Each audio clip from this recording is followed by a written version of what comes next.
Hello, hello, my little Jackie Cafe fans. So listen, this is all about food. I know you see a lot of plants, but trust me, it's all about food, healthier food. So this is my green room. Today, I'm just going to focus on my banana plant. So most of you guys have been following my journey about my banana plant that I had, and I ended up setting it outside, and it was like really windy the other day, and then the next thing I know, I forgot to bring it back in the house, and it broke. It ended up breaking in half. So what I ended up doing was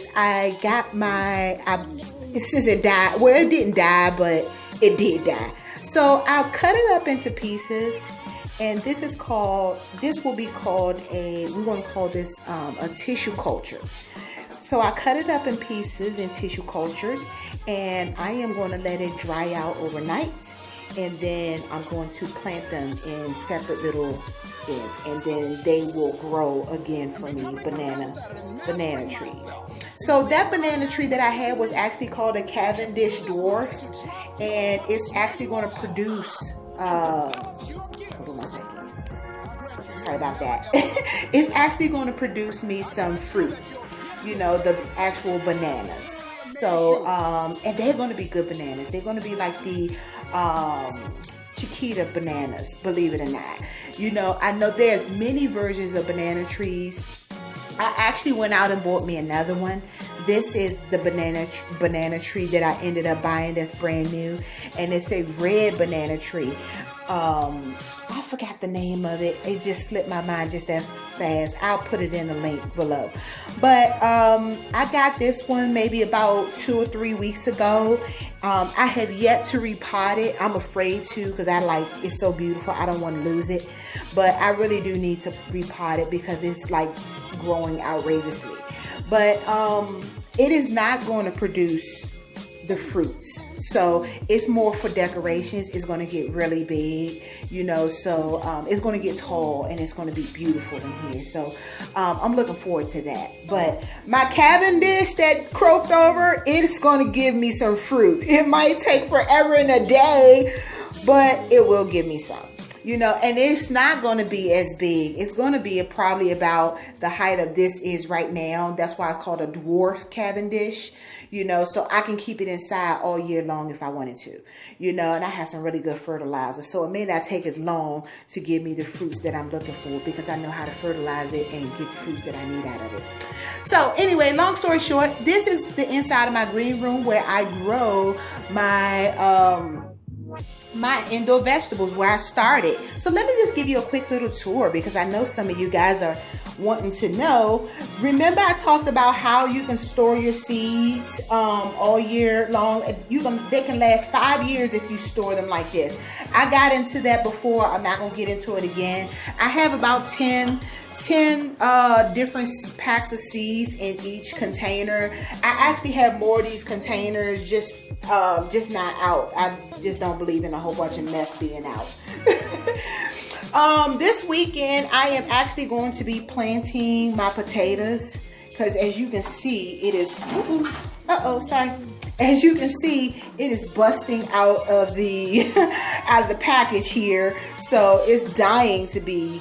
If you can see inside there, it is really dying to be planted. So yeah, I got all kinds of stuff here: asparagus, pomegranate, onions, you name it. I don't have a whole lot of flower stuff. I attempted to get some flowers over here, but I haven't planted anything yet.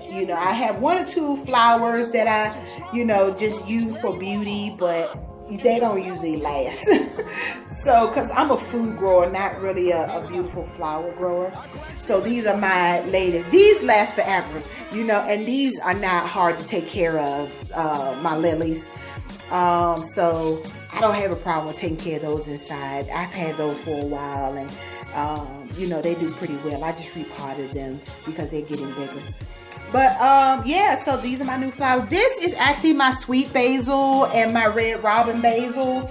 I showed you guys the seeds before on when I first started these. I started these from seed and they're doing really good. These are grow lights, guys. So I know that this looks like a regular lamp, and it is. You can get these at Target, Walmart, whatever. It's a kid's lamp, you know, but inside it, I have grow lights. And in the grow light, I got the grow lights from Walmart. I'm sorry. I got the grow lights from Home Depot. Home Depot is where I got the grow lights. You know, so if you notice, I have them all over the place. I'm going to get to this in a moment. But here I have a grow light as well. It's pointing to this, you know, little concoction here, you know. So I brought this inside. This is actually a beverage tub, and I was like, I'm gonna make some use for it. So this weekend I am going to start some more seeds and everything like that. So let me just give you a quick little tour of what this is.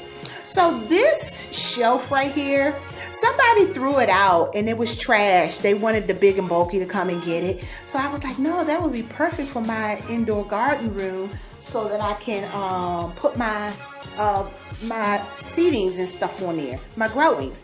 So back there I have another children's light with the grow lights on the inside of them. The grow lights, like I said, I meant to mention, you can get them from Home Depot. They were like $13, $14 a piece, you know, but I'll get to another set of grow lights. Grow lights could get complicated. You can spend a lot of money on them. I choose not to because my stuff still grows with just the $13, $14 lights, you know. And then if I need to move stuff in different places, I have them separately, that I have the lights separately where I can do that. So anyway, I started these stuff. These are my things that I started from seed, and everything does pretty well. I like the children's lamp because you can move the arms. You know, this is one lamp that I actually got, but I can separate the arms to do, you know, several things. This is actually celery. I had 2 heads of celery, and instead of throwing the base out, I just started regrowing some more celery. So we'll see how that goes. We'll keep an eye on that. Yeah, so this is what I got. I got Japanese cucumbers, yellow spaghetti squash. You know, I got so much stuff that needs to probably go outside at some point. I need to come down here and water some of this stuff. You know, I have another one of these lamps right here. See this lamp right here? I have another one of these, and it has a grow light in it. I am going to bring that in here and probably attach it to like right here or something.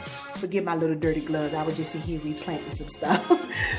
I'm going to hang it right here so that this basil can get some light. It really needs a lot of light and stuff and a lot of care, you know. So yeah, I really love this shelf. I'm trying not to overcrowd it with everything, but it's so hard to do. I sit down here and I have coffee on the weekends and stuff, and then I work in my garden. This weekend I will do a separate video on how to grow some seeds. Grow your seeds, how to get started on them. Listen, a lot of this stuff you can go to the dollar store and get, and you don't have to spend a whole lot of money. You don't have to, if you live in very cold areas and things like that, you can start this stuff on the inside of your house. You know, I'll show you how to sterilize your soil so that if you decided to grow your food on the inside of your house, you don't have a whole bunch of gnats and stuff in the house. You know, there's a way to sterilize the soil of your house, of your soil, so that you can grow your food on the inside of your house and you don't have a whole bunch of gnats and stuff all over the place. You know, so I learned how to do that. I'm in so many garden groups, and those guys taught me so much. You know, so this is just my little decorations on the wall, my little lanterns and stuff like that. So when I sit down here and have coffee, you know, and plant my stuff in my room, I just love it here. I need to put something in here in this hanging basket. I'll figure out something. I think some nice whatever, something draping out of it would be awesome. You know, here I just have another little extra table. Here's just like I was saying, that can get really expensive. You know, depending on what you want to grow on the inside of your house. You know, it's pretty silent too. I think I paid maybe like $100 or 89 bucks or something for that light. I have yet to use it right now because I really don't need it. My $13, $14 lights from Home Depot, they work just fine. You know, so I'm trying to speed talk through this video because I know you guys don't like to hear me talk a whole lot. And I don't like for my videos to be too lengthy. But these I got from Walmart, and I'm looking so forward to planting those, you know, and eating the fruits off of that. So this I got from the dollar store. They're little labels and tags, so when you start planting your stuff, as much stuff as I plant, you forget what you're actually planting and stuff like that. So yeah. So that's going to be my project this weekend. I'm going to bring you another video as I start doing some seeds. You know what I was thinking? I'm like, I got all of this food, right? And then I got to figure out in my yard where I want this stuff to go. Because I already got so much stuff out there, you know, and my kale is taking over out there. And I'm like, well, I'm going to just cut some of the, you know, some of the limbs off, and then I'm going to regrow some more of it, you know. So that's what I plan on doing this weekend. And I'm just going to grow a few more seeds. I kind of feel like since these carrots are already out and I already opened them, I'm just going to go ahead and start to finish, you know, sorting them and, you know, get the seed started on that.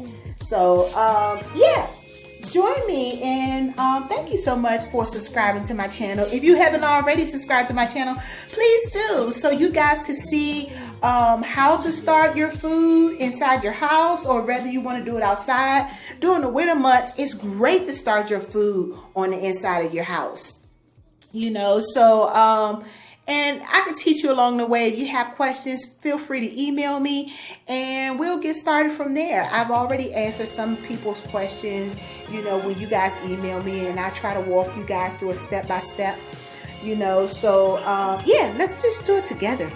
So these right here I got from the dollar store as well, and I am going to soak my seeds in them overnight. You know, so I got these little small containers. I usually put a little fertilized water in it, and then I set my seeds in it overnight, and then the next day I plant them. You know, I'll explain more why I do that next time. These you could get from the dollar store. They only like, they sell these at the dollar store in bulks of 12 or sometimes 4 and 5 at a time, different sizes, for $1, you know. And what you do with them is I put them up under here, so when I'm watering my plants, you know, I'm not wetting the floor. Okay, so somebody asked me, they said, how do you know, keep your green room so neat, and when you're watering, you know, is your floor getting wet? And I'm like, no, my floor is not getting wet at all because it's in little containers and things like that. So when I water, yeah, so I just wanted to do a quick video. It's not really quick because it's like 13 minutes long and I'm like speed talking, but you get the picture. Just wanted to share with you guys. Later, guys.